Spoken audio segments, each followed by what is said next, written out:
السلام عليكم. معكم ميس منال محمود، ومكملين معاكم سلسلة الحروف للمبتدئين في اللغة الإنجليزية من الصفر.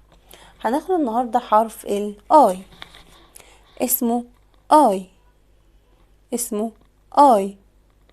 صوته في الكلمة إي. صوته في الكلمة إي. إي إي إنك. إي إنك. إي insect. إي إي إنك. إي insect. إي إنك. إي insect. إي إنك. إي insect. إنك يعني حبر، insect يعني حشرة. طيب يلا بينا ناخد مع بعض ازاي نكتب حرف الاي. يعني بصراحة انا ما شفتش اسهل من حرف الاي في كتابته.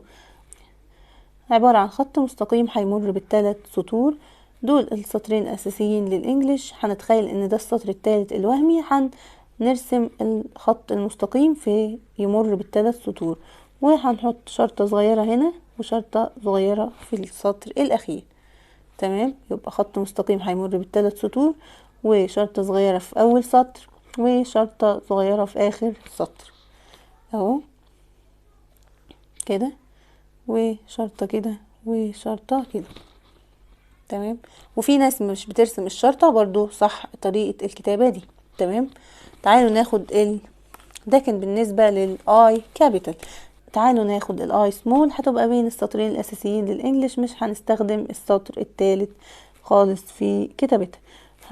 هنرسم برضو خط مستقيم وفوقيه نقطة، خط مستقيم وفوقيه نقطة، واخر مرة والنقطة.